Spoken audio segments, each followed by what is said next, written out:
Hai Sobat Cinggu, jumpa lagi dengan Blossom Official 19. Semoga Sobat sehat selalu. Kali ini Mimin akan menceritakan sebuah alur cerita film tentang dimana seorang konten kreator atau influencer terkenal yang telah melakukan kesalahan tanpa disadari, sehingga membuat seseorang marah dan dendam kepadanya. Kesombongan dan keserakahan membawa petaka untuk dirinya sendiri, guys. Cerita dimulai di mana ada seorang gadis bernama Han Yuna. Dia kehidupannya sederhana. Dia hanya memiliki seorang ayah. 안녕하세요 여러분. 저는 한유나라고. Dia mencoba menjadi seorang influencer dengan mulai ngevlog kegiatan sehari-harinya dan diunggah ke media sosial. Namun selama 2 minggu itu hasilnya zonk, tidak satupun yang menonton dan tidak ada perkembangannya sama sekali. Kemudian Han Yuna mencoba untuk searching bagaimana caranya menjadi influencer yang baik dan bisa banyak viewsnya, guys. Setelah mempelajarinya dan paham algoritmanya, dia dengan tekun upload terus sampai pada akhirnya videonya ada yang menonton. Kemudian Yuna mencoba live streaming beralih ke memasak. Namun pada saat makan hasil masakannya sendiri, Han Yuna berkata sangat enak makanan pertama yang aku buat, lalu menyudahi live-nya. Namun guys, ternyata Yuna lupa mematikan live streamingnya, sehingga penonton masih melihatnya. Dan Yuna tersedak dan memuntahkan makanannya, lalu berkata ternyata masakanku tidak enak. Kocak, guys. Yang dimana semua penontonnya otomatis tertawa. Dan disanalah mulai viral vlognya. Kemudian keesokan harinya Han Yuna memohon maaf kepada fansnya bahwa dirinya mulai sekarang akan membeli makanan ke restoran saja, tidak akan membuat kimchi lagi ataupun membuang-buang makanan. Lalu Yuna membuat vlog menyanyi yang dimana suaranya bagus dan merdu, guys. Mulailah penonton pada berlangganan. Dan ada pelanggan pertama bernama Crusader. Dan banyaknya like, views sehingga membuat channelnya semakin dikenal banyak orang. Yuna menceritakan tentang ayahnya dan berkata, aku merindukannya. Ini adalah hari peringatan ayahku dan Yuna juga pergi mengunjunginya. Lalu memperlihatkan video ayahnya yang sedang mencuci mobil di masa lalu. Yuna berkata, dulu aku suka diantar menggunakan mobil ini oleh ayahku ke kelas akting. Tapi kami kehilangan segalanya, rumah, mobil, karena pekerjaan ayahku terpuruk. Banyak fansnya berkata terima kasih karena sudah sharing kepada kami. Dan banyaknya dukungan dari fans untuk menguatkan kehidupannya yang dijalani sekarang. Karena ada beberapa fans mengalami hal yang sama, rasa simpati yang begitu besar dari fansnya. Yuna berterima kasih kepada semua fans untuk dukungannya. Sampai pada akhirnya semua video Yuna tembus di atas 10.000 views dan 700.000 subscriber. Sehingga Yuna dikontrak untuk kerjasama dengan TV dan mempunyai tim yang membantunya dan nama channelnya juga berubah. Yuna memiliki 85.000 pelanggan. Selain itu, cara berpakaian Yuna juga berubah menjadi lebih fashion, sukses besar, guys. Dimana pada saat Yuna berulang tahun dan memasukkannya ke vlognya, Yuna mendapatkan banyak selamat dari semua pelanggan dan fansnya dan juga subscribernya. Ada banyak akun yang memberinya selamat dan juga ada yang bernama Crusader, yaitu salah satu pelanggan pertamanya yang memberikan hadiah senilai $1.000. Singkat cerita, Yuna juga telah menemukan mobil ayahnya yang terjual dulu dan membelinya kembali. Yuna sangat bahagia karena kerja kerasnya telah membuahkan hasil dan bisa membawa pulang kembali mobil kesayangan ayahnya. Yuna memiliki 700.000 pelanggan sekarang dan masuk ke dalam 10 besar influencer pada saat itu. Setelah waktu berlalu, di pagi hari ada seorang pria sedang merapikan bagasi mobilnya. Dan dia adalah Yunsuk, asisten pribadi Yuna. Pekerjaannya sebagai editor, kameramen, dan merangkap segala-galanya. Dia sangat setia kepada Yuna. Pada saat di perjalanan, Yunsuk tertusuk jaringnya oleh pin yang Yuna minta. Yunsuk berkata kenapa di hari bagus ini justru jarinya tertusuk pin. Dan pada saat bersamaan, Yuna mendapatkan telepon dari direktur eksekutif salah satu TV swasta bernama Nan Jisoo. Yuna menyembunyikannya dari asistennya. Yuna mengangkat teleponnya dan berbohong kepada asistennya bahwa yang menelpon tersebut dari restoran yang sudah dia pesan. Direktur Nan Ji-suk mengajaknya untuk menjadi partner barunya dan menyarankan untuk meninggalkan Yoon-suk. Karena menurutnya Yuna tidak akan maju bersama pria itu dan Nan Ji-suk akan memberikan tim yang lebih bagus dari sekarang. Direktur Nan Ji-suk memberikan penawaran uang yang besar. Namun direktur bertanya kembali, kenapa Yuna? Kenapa belum menandatangani kontraknya juga? Apakah kamu terlalu sibuk? Yuna hanya menjawab, tentu saja aku akan lebih memilihmu dibandingkan dengan tawaran yang lain. Namun aku hanya ingin tahu apa aku juga dihargai. Dan juga menurutku dengan pindah agensi sekarang nama aku akan jelek. Ya guys, sebenarnya Yuna menolak secara halus karena mungkin menurutnya tawarannya terlalu kecil.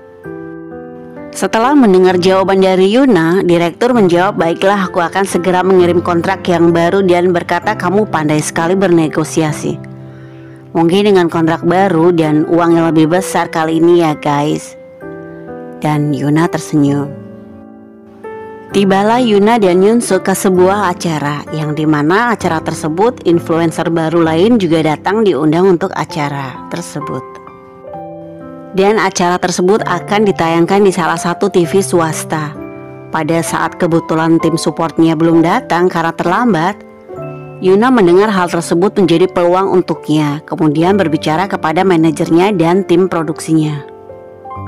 Yang pada intinya Yuna mau acara tersebut diberikan kepada Yuna. Yuna menyuruh influencer lainnya untuk pulang dan liputan eksklusifnya hanya diperuntukkan untuk Yuna. Yuna menawarkan 50% penghasilannya untuk manajer dan asistennya tersebut. Tak pakai lama manajernya setuju dan sepakat dengan tawaran Yuna. Namun asistennya mengingatkan kalau itu adalah pelanggaran kontrak dengan penyiar lainnya. Dan kita akan disuruh bayar pelanggarannya. Kemudian Yuna berkata lagi, aku yang akan membayar untuk menutupi ganti ruginya. Jadi jangan khawatir, Yuna tetap bersikeras guys. Yoon-suk berkata ke Yuna, wow itu hebat sekali negosiasinya. Tapi kalau bisa lain kali kamu beritahukan aku dahulu kalau ada apa-apa. Jangan diadakan seperti ini. Pada saat mau keluar, Yuna didatangi oleh seorang wanita. Dia adalah salah satu pelanggan Yuna yang sering datang ke Yuna dan menelponnya. Namun Yuna selalu menghindar. Karena alasannya dia selalu meminta Yuna menjadi penyiar dalam sebuah acara amal, yang artinya tidak dibayar gratis sama sekali. Wanita itu berkata, menurutnya nama kamu nanti akan lebih bagus jika mengikuti acara amal ini. Ya, dan dia adalah seorang detektif bernama Park Jung-suk. Detektif berkata, ayolah putraku juga akan senang mendengarnya. Dia juga penggemarmu. Namun tetap saja Yuna menghiraukannya dan berkata, pekerjaan seperti ini, tawarkan aku bayaran yang pantas dan adil. Yuna langsung pergi guys dan tidak menghiraukannya. Detektif memberinya semangat dan berkata, mungkin nanti jika kamu berubah pikiran hubungi aku. Acara siaran Yuna dimulai. Dengan semangatnya Yuna membawa acara tersebut. Namun guys, terjadi hal yang di luar dugaan. Ternyata viewsnya menurun drastis sehingga acara siarannya dihentikan oleh Yoon-suk. Dan Yoon-suk memberitahukan kalau Ria influencer baru ternyata sedang tayang dalam acara eksklusif yang tadi sudah dijanjikan kepada Yuna, sehingga mengalahkan acaranya Yuna sendiri. Yuna sebenarnya marah dan kesal tetapi tetap berusaha untuk elegan. Yuna mendatangi manajer tim produksi dan berkata, kamu telah melanggar kontrak yang sudah aku berikan 50% dari penghasilanku. Lalu manajer menjawab, aku rasa walaupun kamu pemain lama, tetap saja kamu tidak bisa mengalahkan Ria sebagai pendatang baru. Dan dia menawarkan kepadaku 100% penghasilannya, tentu saja lebih besar daripada yang kamu berikan. Yuna mendengar hal tersebut terkejut dan bertanya siapa yang membawanya ke sini. Lalu datanglah direktur Nan Ji-suk, yaitu direktur yang tadi menawarkan kontrak kepada Yuna sewaktu di mobil. Dia berkata aku yang membawanya. Dia lakukan itu karena balas dendam kepada Yuna karena kontraknya dihiraukan terus guys. Kemudian Yuna berpikir dan memutuskan untuk menelponnya di restroom. Yuna video call Nan Ji-suk membicarakan masalah kontraknya. Yuna berkata, kenapa kamu selalu cepat beralih ke yang baru? Mari kita tanda tangani kontraknya. Tetapi justru hal ini dijadikan kesempatan bagi Nan Jisoo untuk mengajak Yuna mengobrol berduaan sambil bermain golf di daerah Yongpong besok. Yuna tidak punya pilihan lain, akhirnya menyetujuinya walaupun sebenarnya tidak mau dan kesal. Dia berkata, kamu jangan ingkari janjimu, aku akan segera berkemas. Dan Nan Jisoo tertawa puas guys. Yuna kembali ke parkiran mobilnya sambil menelpon Yoon-suk supaya bisa menjemputnya dan pulang bersama. Yuna melihat foto ayahnya dan ibunya kemudian terjatuh terus. Karena kecapean, Yuna akhirnya tertidur di mobil. Saat tertidur pulas, hujan turun dan ada seseorang di luar jendela guys. Pakaiannya serba hitam sedang memandangi Yuna. Setelah beberapa waktu berlalu, Yuna terkejut mendapati dirinya terbungkus. Yuna berusaha berteriak dan membuka ikatan semuanya. Yuna baru tersadar bahwa dia sedang berada di dalam kap mobil. Tiba-tiba Yuna mendengar suara telepon masuk. Ternyata ada sebuah ponsel di mobil tersebut. Yuna berusaha mengambilnya dan mengangkat dan meminta tolong kepada pemilik ponsel tersebut sambil menangis. Dengan berkata, tolong bantu dan selamatkan aku ada di sebuah kap mobil yang sedang parkir. Si penelpon berkata, aku kehilangan ponselku. Dan baiklah Nona, tenang saja, aku akan membantumu. Aku akan mencari mobil Anda yang berwarna hitam. Di mana lokasi Anda sekarang? Yuna terdiam sejenak dan berkata, dari mana kamu tahu? Aku tidak memberitahu kalau warna mobilnya warna hitam. Si penelpon tertawa lepas guys dan berkata, kamu diciluk. Kamu masih belum sadar juga ya? Dan mobil tersebut dibawa pergi entah kemana. Yuna kaget dan bertanya, sebenarnya apa yang kamu mau dari aku? Uang. Berapa yang kamu mau? Aku bisa berikan apa yang kamu mau. Cepat katakan saja, kamu tidak tahu aku kan? Pria tersebut berkata, tentu saja aku tahu kamu. Kamu sebagai influencer. Dan kamu lahir 29 April tahun 1996 bernama Han Yuna. Kamu tidak lulus kuliah dan tidak punya anggota keluarga. Apakah cukup? Namun kamu bisa sukses sekarang sebagai pendatang baru yang selalu memenangkan hadiah. Dan aku ingin meminta kamu untuk memberikan aku uang sebesar $1 juta. Yuna terkaget dan menjawab, walaupun aku terkenal, tapi aku tidak punya uang sebanyak itu. Namun pria tersebut mengetahui kalau Yuna baru saja menandatangani kontrak dengan salah satu direktur TV swasta. Cepat transfer uangnya sekarang juga.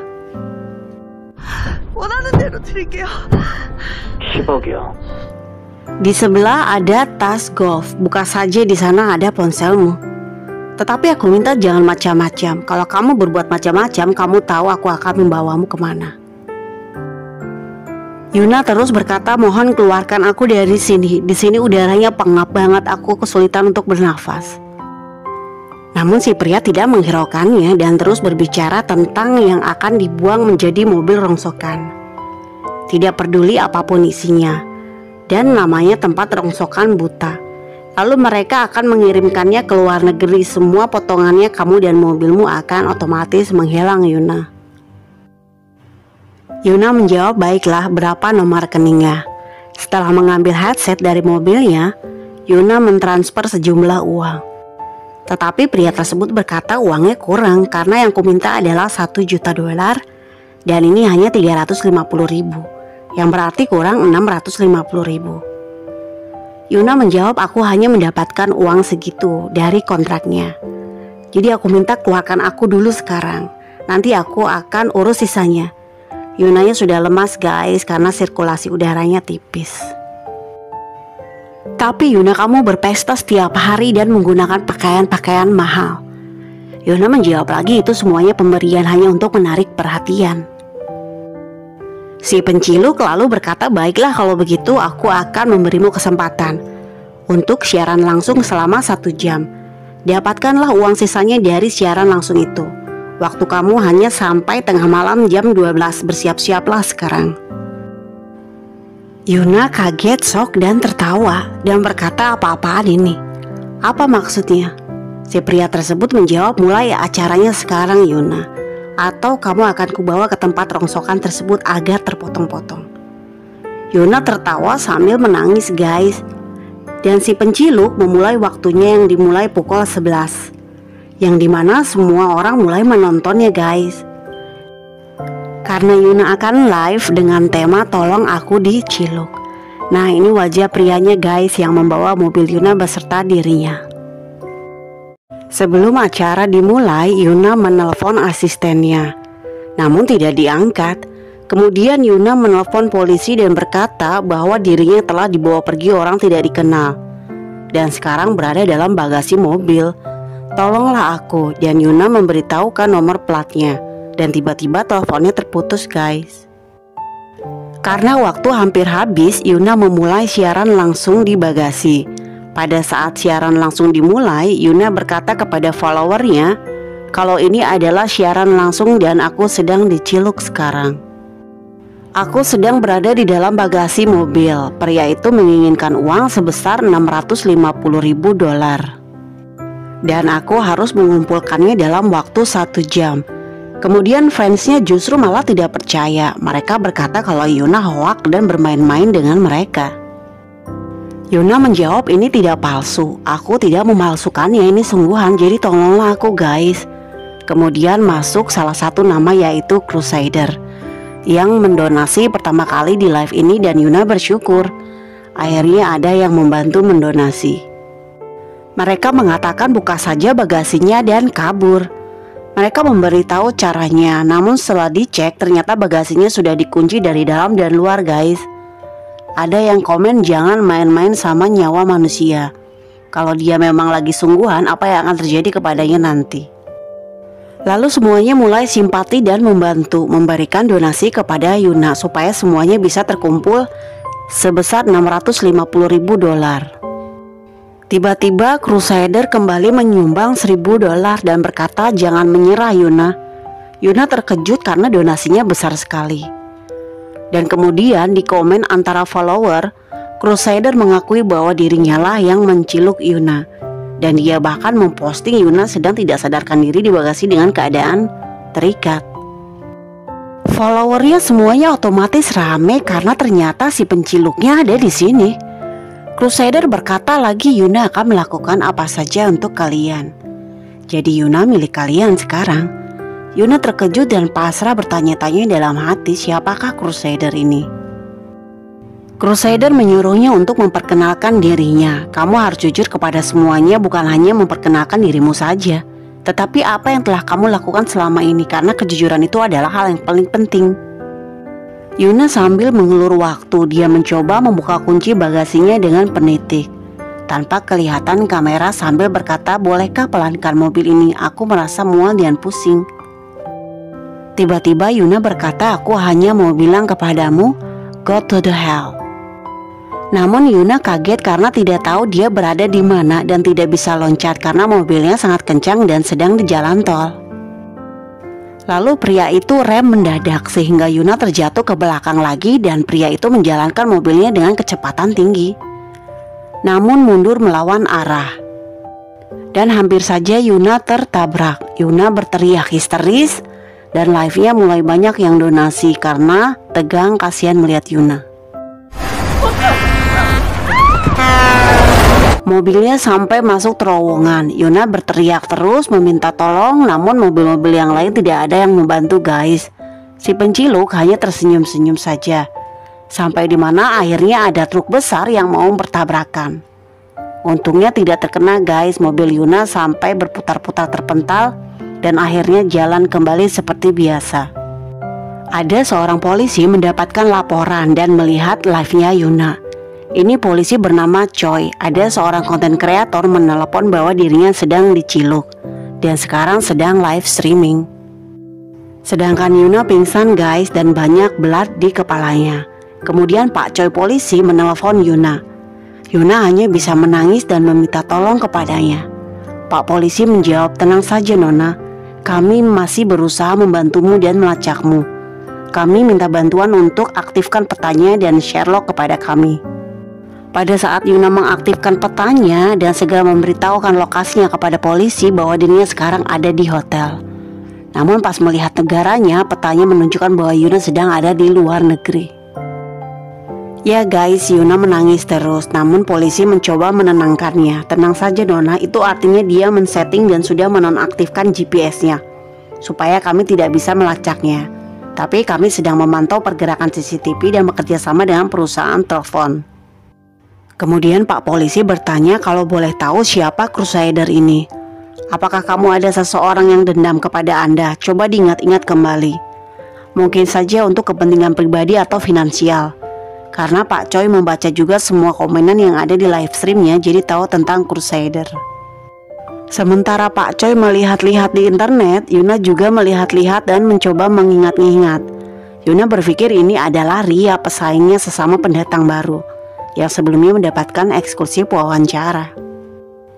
Lalu Yuna mencoba menelpon kembali asistennya dan memberitahukan kalau dirinya sedang diciluk. Asistennya terkejut dan marah, siapa yang tega melakukan ini kepadamu? Aku pikir kamu hanya bercanda, justru aku ingin memberitahumu kalau yang kamu perbuat ini adalah beresiko. Yuna meminta asistennya mengambilkan laptopnya dan mencari tahu kartu nama Ria. Yuna juga mengaku dulu pernah melakukan perbuatan tidak baik. Saluran TV Ria pernah ditangguhkan karena pelanggaran hak cipta, dan itu aku yang melakukannya. Mungkin dia dendam sekarang. Yunsuk terkejut, kemudian Yuna memintanya untuk menelpon Ria. Lalu telepon yang satunya lagi berbunyi dari si pria tersebut. Pria tersebut berkata, selamat, Anda akan mendapatkan 1 juta pelanggan dalam waktu singkat. Yuna menjawab, pernahkah aku menyakitimu? Kenapa kamu lakukan ini kepadaku? Cepat beritahu kepadaku siapa kamu sebenarnya, jangan seperti ini. Pria itu menjawab, kamu yang menginginkan semua ini, cepatlah waktumu 30 menit lagi. Tunjukkan aslinya, dirimu seperti apa. Lalu Yuna melanjutkan live-nya dengan berkata kepada fansnya bahwa dirinya baik-baik saja. Akun Crusader berkata, apakah benar ayahmu melakukan bundir? Tapi menurut catatan medis berbeda dengan kenyataannya. Sungguh dramatis hidupmu, meraup keuntungan dari kepergian ayahmu. Lalu pria tersebut memundurkan lagi mobilnya dengan kencang guys, sehingga Yuna terpental terus. Sedangkan Yunsuk masih mencari-cari bukti tentang Ria. Namun tiba-tiba masuk email dari Nanjisu, direktur MBS, dan tentu saja Yunsuk membacanya dan kaget.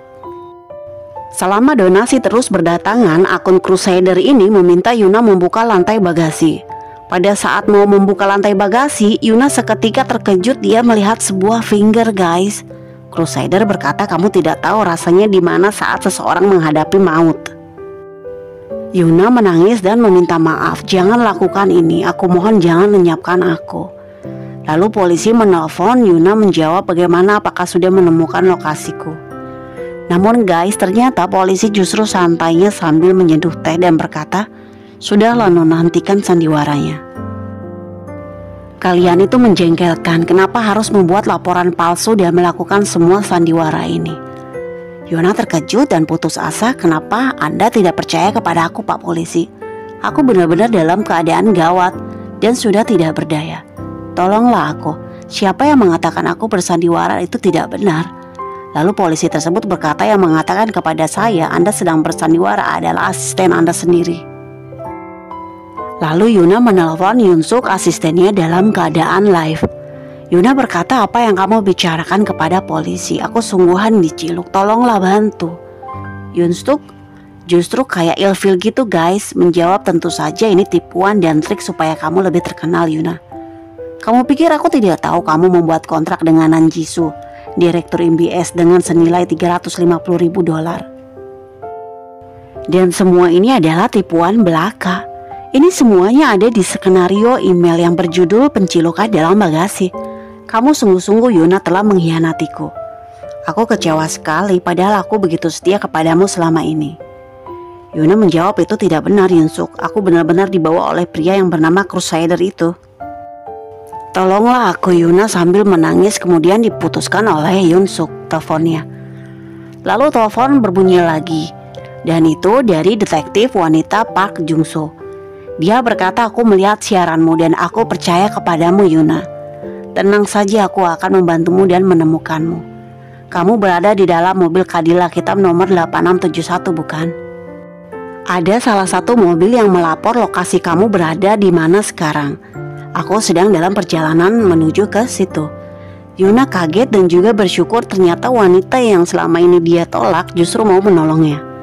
Yang dimana semua orang menganggapnya sedang sandiwara dan dia percaya kepadanya.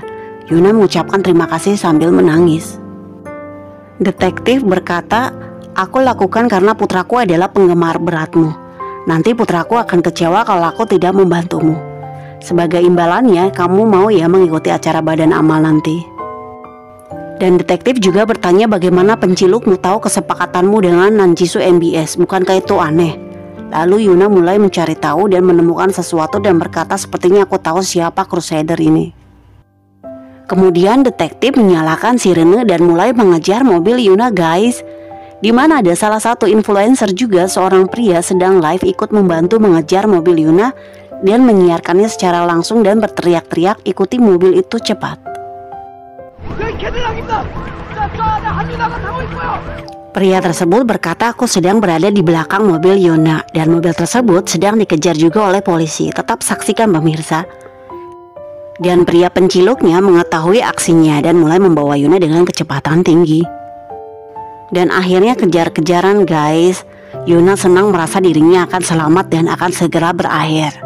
Namun pada saat detektif Park Jung So menghentikan mobil Cadillac warna hitam Yuna dan membuka bagasinya, ternyata di dalamnya kosong guys. Itu hanyalah mobil yang mirip dan sudah diganti platnya oleh penciluknya untuk mengecoh para polisi. Yuna syok dan berteriak-teriak sambil menangis lagi guys. Tak lama Yuna bangkit dan memberitahukan kalau Crusader itu adalah Direktur Nanjisu. Pada saat Yuna mencoba menelpon Direktur Nanjisu, Yuna melihat di sebelahnya ada sebuah kantong warna hitam. Dan ada suara ponsel berdering pada saat Yuna membukanya. Yuna mendapatkan surprise lagi guys. Yuna shock sambil berteriak dan menangis sekencang-kencangnya. Ternyata ada seseorang yang sudah tidak sadarkan diri dan dia adalah Direktur Nanjisu MBS. Jadi mereka berdua adalah korban si penciluk ini guys, ngeri. Live komen pun rame dan semua orang mulai mendonasi lagi, sudah mencapai $600.000. Crusader meminta Yuna untuk membuka pakaiannya sambil menangis karena itu adalah kamu yang sebenarnya. Yuna termenung dan lemas sambil membuka kancingnya satu persatu.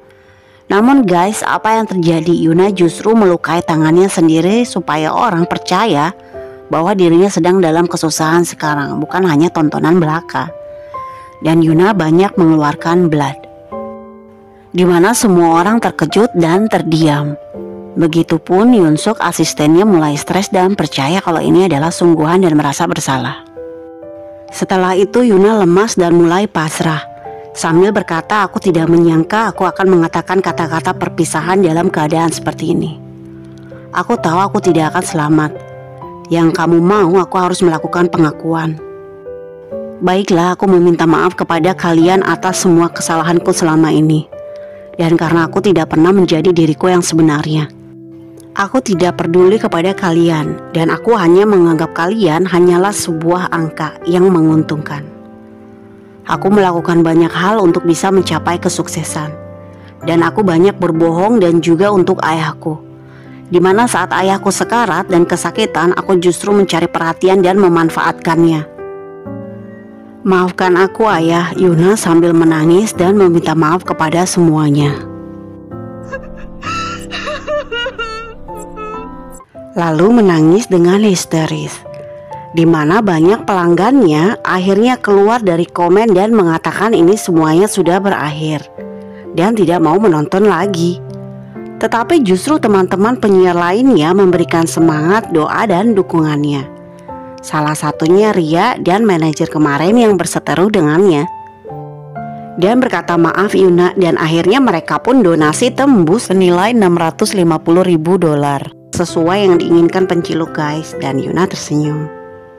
Pria itu mendengarnya dan menjawab, itu bagus Yuna, selamat, aku sudah tahu pasti kamu bisa mengumpulkannya. Namun sangat disayangkan kamu tidak pernah meminta maaf kepadaku. Yuna menjawab, aku juga meminta maaf kepadamu dengan tulus. Dan sekarang aku sudah ingat. Kemudian Yuna mengambil ponselnya dan menemukan video yang dimana saat Yuna sedang merayakan ulang tahunnya bersama fansnya.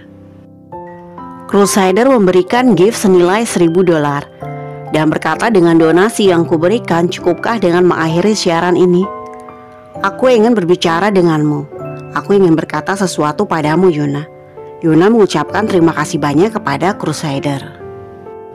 Crusader berkata, aku ingin berkata sesuatu di sini, tetapi terlalu ramai. Bolehkah hanya kita berdua saja? Usir mereka. Yuna yang kaget dengan apa yang Crusader katakan dan agak sedikit takut. Lalu Yuna berkata kepada pelanggan lainnya, aku akan memblokirnya.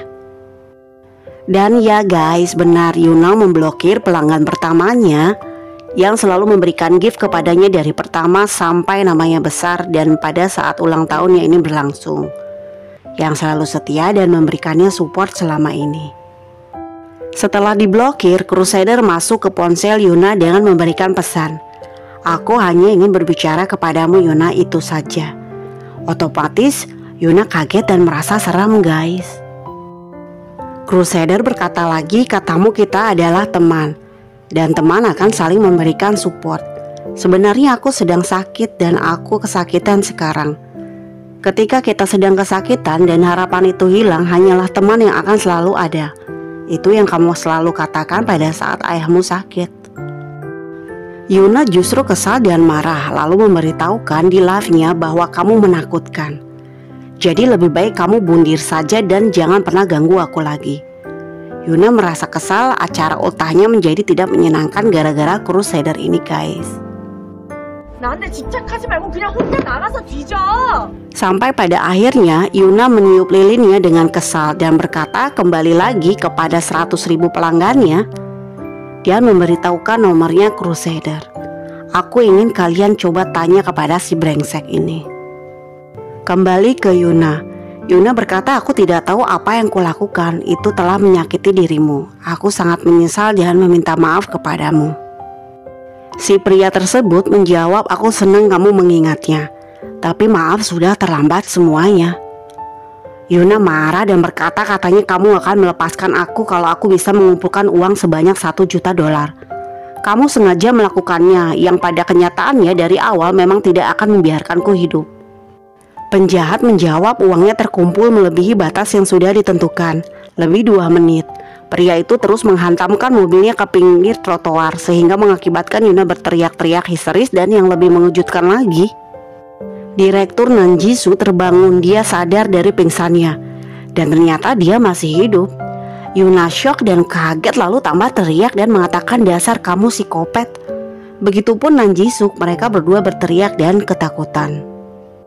Lalu media gencar membuat berita karena adanya keberadaan Direktur Nanjisu bersama Yuna, dan mereka berdua sudah tidak ada peluang untuk hidup. Pak Polisi Choi baru bertindak lagi dan marah-marah kepada agen lainnya dengan berkata, cepat temukan lokasinya. Kemudian Yunsuk berlari ke ruangan Pak Choi dan berkata kalau Yuna lokasinya berada di sini karena ponselku juga ada di mobil. Pria tersebut meminta mereka berdua untuk mengkill satu sama lain. Siapa yang hidup akan dilepaskan. Yuna marah dan kebetulan ada sebuah benda tajam di sebelah Nanjisu. Dan Yuna menancapkan benda tajam tersebut ke lantai bagasi yang dimana isinya bensin semua. Yuna mengambil pemantik yang dimana si pria itu marah. Yuna berkata, kita akan hancur bersama jika kamu tidak mau menghentikan mobilnya. Bensinnya habis, namun penjahat tetap saja menjalankan mobilnya. Yuna justru merokok. Kemudian Pak Polisi Choi menelepon dan memberitahukan bahwa pemilik ponsel tersebut bernama Yongsu dan dia sudah wafat setahun yang lalu. Dan kami mengecek tidak ada tanda-tanda pencurian identitas, dan kepergian Yongsu ini dikarenakan bundir. Yuna langsung mengecek ponsel tersebut dan sepertinya ponsel bocil guys, banyak stikernya. Karena bensin habis, penjahat keluar dari mobil dan menyebabkan mobilnya Yuna terjun ke sungai. Yuna dan Nanjisu kaget dan panik karena air banyak masuk. Nanjisu berkata, cepat kita keluar dari sini, ada jalan pintu keluar di belakang aku. Kenapa nggak buka rekatannya dari tadi? Kan kita bisa keluar dan aku bisa kasih tahu. Ya guys, mereka akhirnya keluar dari mobil sebelum mobil itu tenggelam. Dalam keadaan hujan, Yuna dan Nanjisu menaiki tangga. Nanjisu sudah melarikan diri duluan. Namun Yuna justru tertangkap lagi oleh pria tersebut dan Yuna terkena pukulan. Yuna bertanya siapa kamu sebenarnya, dan kamu bukan Crusader. Yuna berlari dan dia mengejarnya, kemudian melukai Yuna terus guys sampai Yuna terjatuh. Pria tersebut berkata, aku tidak akan melenyapkanmu di mana kamu sudah menghasilkan uang banyak dalam semalam. Lebih baik kita pergi saja berdua, bagaimana kamu mau kan? Sambil memegang ponsel. Namun pria tersebut didor guys oleh detektif Park Jung-so sampai lenyap. Yuna kaget dan shock. Detektif bertanya ke Yuna, ini sudah berakhir, mari kita masuk ke mobilku. Karena kesakitan, detektif mengambilkan sesuatu di mobil untuk Yuna. Tetapi di sini Yuna merasa janggal bagaimana detektif tahu keberadaannya padahal tadi Yuna sempat mematikan live-nya. Yuna memegang ponsel Crusader dan mencoba menelponnya. Namun guys, ponsel pria tersebut tidak berbunyi. Dan justru yang berbunyi adalah ponsel detektif Park Jung-so. Dan di ponsel tersebut nomor Crusader di-save bernama Putraku. Yuna kebingungan dan kaget dan seketika detektif raut wajahnya langsung berubah menjadi tatapan tajam, penuh kebencian dan meneteskan air mata. Yuna bertanya kenapa. Detektif berkata sambil menghampiri Yuna, mengapa putraku yang sedang sakit dan menjalankan perawatan harus menganggapmu temannya? Flashback, ya ini guys, ternyata Crusader adalah putra dari detektif Park Jung-so yang sakit. Dan ketika harapan hilang, dan hanya berada di kamar. Terus kemudian setelah mengenal Yuna, putranya merasa memiliki seorang teman dalam hidupnya. Dan memotivasinya untuk sembuh. Yuna pernah berkata ke Crusader, aku akan selalu berada di sini untukmu. Kamu bisa memberitahuku kapan saja. Detektif menodongkan pistolnya ke arah Yuna, dan Yuna pun mengambil benda tajam untuk pembelaan. Dia sangat senang punya teman pertamanya. Hatinya sangat-sangat terluka olehmu. Kamu tahu Yuna, pada saat kamu ulang tahun, aku melihat semuanya. Di mana kamu menyuruh putraku untuk bundir dan meminta 100.000 pelangganmu untuk menerornya dan memberikan nomor ponselnya kepada mereka. Dan putraku hanya meneteskan air matanya. Yang dimana ini semua pesan sebanyak ratusan memintanya untuk bundir dalam berbagai cara. Dimana salah satu pesanmu mengatakan berapa yang harus kuminta untuk supaya tidak menggangguku, apakah $1 juta? Itu hanya dikarenakan dia menganggapmu sebagai teman dan ingin mengatakan sesuatu saja. Di sini terlihat detektif menangisi kepergian putranya sambil membaca semua isi pesannya guys. Hati ibu mana yang tidak sedih melihat putranya pergi meninggalkannya karena hal seperti ini. Setelah mendengar penjelasan dari detektif, Yuna terdiam dan tersadar betapa kejam dirinya kepada seorang bocil remaja yang terlebih sedang sakit. Lalu Yuna duduk dan pasrah. Detektif berkata, hanya aku yang tahu kamu adalah seorang killer. Sambil menodongkan pistolnya ke Yuna, dan Yuna hanya menangis. Datanglah rombongan polisi bersama Yunsuk. Yunsuk berteriak-teriak ke detektif Park, lepaskan Yuna, cepat lepaskan. Begitupun dengan detektif Choi dan berkata ini sudah berakhir, lepaskanlah detektif. Namun detektif justru menyandra Yuna, tidak mau melepaskannya. Tetapi Yuna memberanikan diri untuk menurunkan pistolnya dan berkata, aku mohon. Detektif menatapnya dan berkata kembali ke rencana awal. Baiklah kalau begitu. Detektif langsung memegang tangan Yuna supaya Yuna memegang pistolnya dan mengarahkan kepadanya dan berkata bagaimanapun juga kamu tetap pelenyapnya. Yuna berteriak-teriak berkata, jangan detektif. Iya guys, detektif menekan jari Yuna untuk melepaskan peluru kepadanya. Dan akhirnya detektif pun tumbang dan pergi seketika. Yuna terpental dan melihat detektif. Yuna tak kuasa menahan tangis dan shock tentunya guys. Kemudian detektif Choi membawa Yuna ke ambulans. Yuna yang hanya terdiam dan termenung di ambulans. Detektif menghampiri dan memberitahukan bahwa pria tersebut adalah penjahat yang ditangkap sebanyak 3 kali oleh detektif Park Jung So. Dia bernama Lee Do Young. Detektif Park Jung So memintanya untuk membantunya dan bekerja sama. Polisi Choi pun meminta maaf kepada Yuna. Kemudian Yuna dibawa pulang oleh Hyun Suk. Yuna meminta maaf kepada Hyun Suk dan berterima kasih kepadanya karena telah menemukan lokasinya. Hyun Suk hanya menjawab, aku hanya mencari ponselku. Dan kebetulan juga ketinggalan di mobil itu dan kebetulan GPS-nya aktif. Lalu Hyun Suk memperlihatkan kalau follower Yuna sekarang mencapai 1,3 juta pelanggan. Yuna hanya melihat channelnya dengan tatapan kosong. Rasa trauma yang mendalam, rasa bersalah bercampur aduk. Nah guys, sekian alur cerita filmnya. Seperti biasa, bantu like, sub, komen, dan share ya. Terima kasih.